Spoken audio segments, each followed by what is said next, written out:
अखंड मंथन के सभी दर्शकों को नमस्कार। मैं हूं शेखर त्रिपाठी और आप देख रहे हैं हमारा YouTube चैनल अखंड मंथन। भविष्य मालिका वेब सीरीज की अपार लोकप्रियता के बाद अब हम आपके लिए लाए हैं श्री अच्युतानंद दास द्वारा लिखित पद्मकल्प।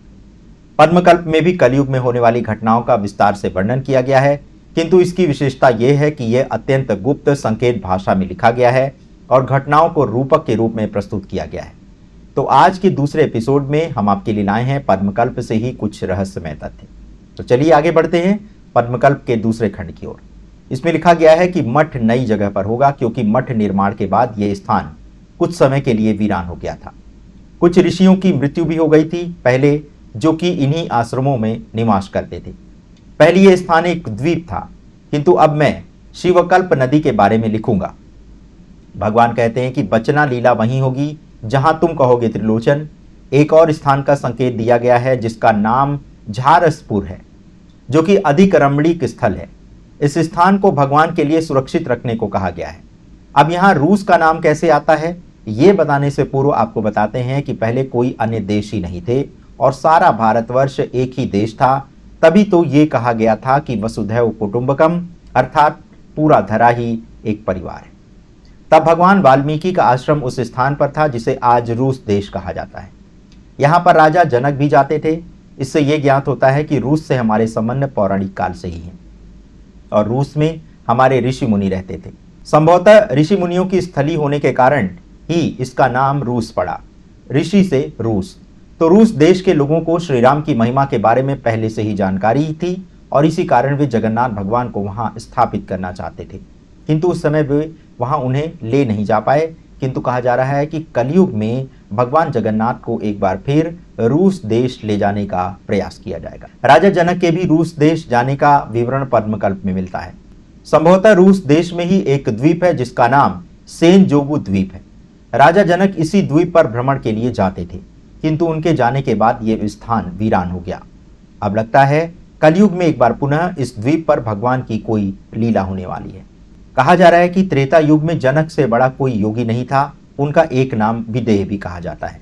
इसका अर्थ यह है कि वे देह में रहकर भी देह में नहीं रहते थे। लिखा है कि जनक जो गोपू में साधु थे, मिथिला से यहाँ आए थे और फिर यहीं पर रहने लगे थे। यह भी कहा गया है कि रूस देश आज जिस स्थान पर है वह स्थान राजा विक्रमादित्य का भी गढ़ था। तब यहीं की एक नदी के तट पर विक्रमादित्य स्नान करते थे।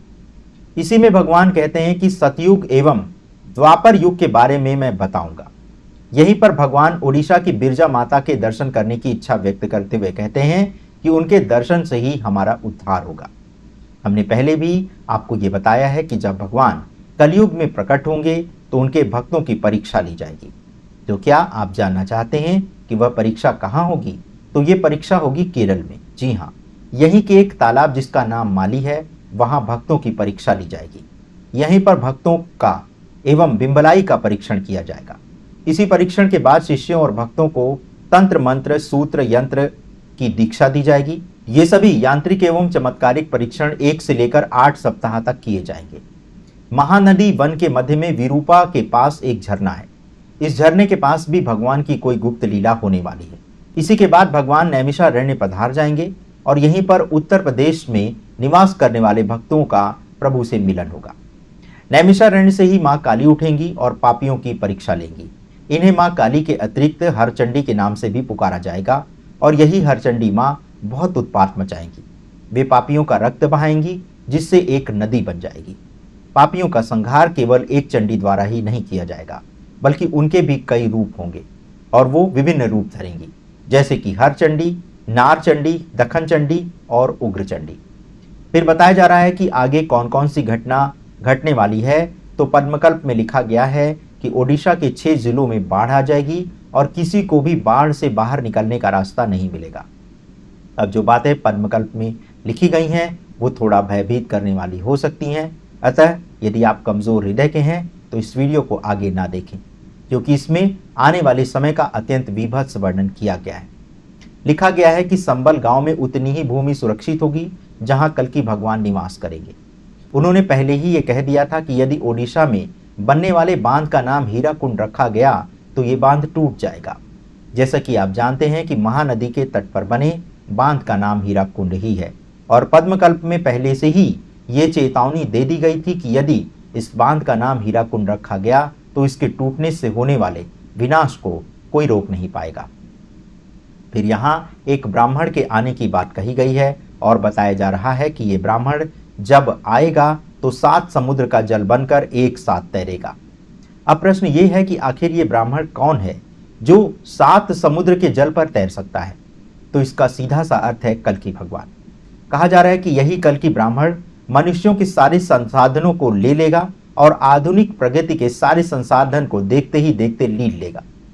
फिर लिखा है कि नदी की तलहटी होगी, खाली रेत पर घोड़े की नाल के निशान देखे जाएंगे, जल रक्त के समान लाल दिखाई देगा और योगियों की ध्वनि सुंदर होगी, वैज्ञानिक यंत्र निष्क्रिय हो जाएंगे और हरि का चक्र खाली हो जाएगा। एक बात और कहने में डर लग रहा है, ध्यान रहे, रूस, जर्मनी, अंग्रेज ये सभी जो राज्य के प्रति वफादार होंगे, राज्य चलाएंगे, भगवान की जन्मस्थली भारत नष्ट होने पर भी पुनः जन्म लेगा। पाकिस्तान राज्य को नष्ट कर दिया जाएगा और खुफिया जानकारी बहाल कर दी जाएगी, किंतु पाकिस्तान गलती का एहसास करेगा और पछताएगा भी और क्षमा मांगने के लिए आगे आएगा। अब आगे पद्मकल्प ग्रंथ में लिखा गया है कि भगवान जगन्नाथ पूर्व से वापस लौट आएंगे और उस समय रास्ते में जो भी भक्त उनसे मिलेंगे उन्हें वह दर्शन देंगे। फिर भगवान कटक आ जाएंगे और यहां भी भक्तों से मिलेंगे। अब आगे बढ़ने से पहले एक बात समझना आवश्यक है, संसार में जितनी भी देव प्रतिमाएं हैं वे मंदिर में स्थायी रूप से स्थापित की गई हैं। कोई भी प्रतिमा मंदिर से निकलकर सड़क पर भक्तों से मिलने नहीं आती है, किंतु जगन्नाथ भगवान ही ऐसे भगवान हैं जो भक्तों से मिलने के लिए प्रतिवर्ष सड़क पर निकल पड़ते हैं। इसका सीधा सा तात्पर्य यह है कि भगवान जगन्नाथ आने वाले समय में भी और भी यात्राएं करने वाले हैं, क्योंकि इसी के कारण उनके पूर्व दिशा से आने की बात कही गई है।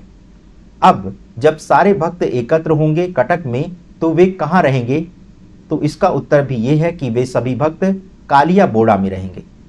इस दौरान दुष्ट लोग कोई बड़ा षड्यंत्र रचेंगे, किंतु देवियां सब कुछ जानती हैं और वे एक एक करके सारे दुष्टों को पकड़ लेंगे।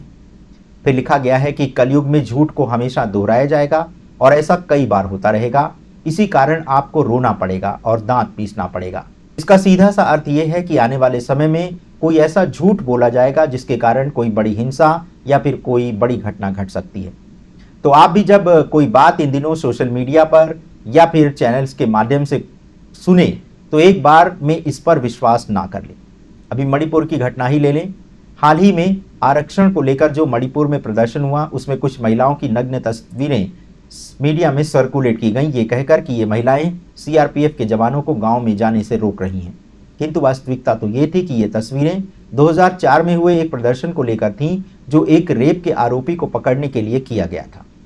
तो आगे से जब भी आप कोई घटना सोशल मीडिया के माध्यम से देखें तो उसे गूगल पर क्रॉस चेक अवश्य कर लें। अब इसके बाद जो बताया गया है पद्मकल्प में वह अत्यंत हैरान करने वाला है। इसमें लिखा है कि कोई ऐसी महामारी फैलेगी जो एक दिन में 90 गुना बढ़ जाएगी, यानी इस महामारी के वायरस का प्रसार पहले की अपेक्षा कई गुना अधिक होगा। जैसे कि आप समाचारों में सुन रहे होंगे कि अभी 2023 में कोरोना का एक नया वेरिएंट सामने आया है जिसके प्रसार की गति काफी तेज मानी जा रही है। तो लिखा गया है कि इसी दौरान सूर्य भी नहीं निकलेगा और पृथ्वी के अंदर होने वाली गड़गड़ाहट से वह कांप उठेगी। तो इसका ये अर्थ हो सकता है कि एक के बाद एक कई भूकंप आएंगे और पृथ्वी इसी भूकंप से थर्रा उठेगी।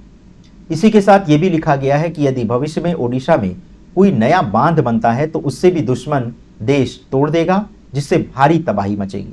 यानी कि अगर ओडिशा में कोई नया बांध बनाया जा रहा है तो दुश्मन देश उसे भी तोड़ सकता है। तो जैसा कि आप जानते हैं कि 2018 में ओडिशा में इब नदी पर बन करके जो बांध तैयार होने वाला है उससे छत्तीसगढ़ के 110 हेक्टेयर खेतों पर संकट मंडराने लगा है। इस बांध की ऊंचाई को लेकर के भी विवाद हो रहा है, क्योंकि इससे भी निकटवर्ती राज्यों में कोई बड़ा संकट खड़ा हो सकता है। तो पद्मकल्प के आज के एपिसोड में बस इतना ही। अगले एपिसोड में देखिए कि किस प्रकार अमेरिका, रूस, जापान की सेनाएं संसार में क्या उत्पात मनाने जा रही हैं। बने रहें हमारे साथ, देखते रहें अखंड मंथन, क्योंकि अगर अखंड मंथन नहीं देखा तो कुछ नहीं देखा, क्योंकि आने वाले समय में जो भी होने वाला है उसका सबसे पहले समाचार अखंड मंथन पर ही मिलेगा। धन्यवाद, नमस्कार।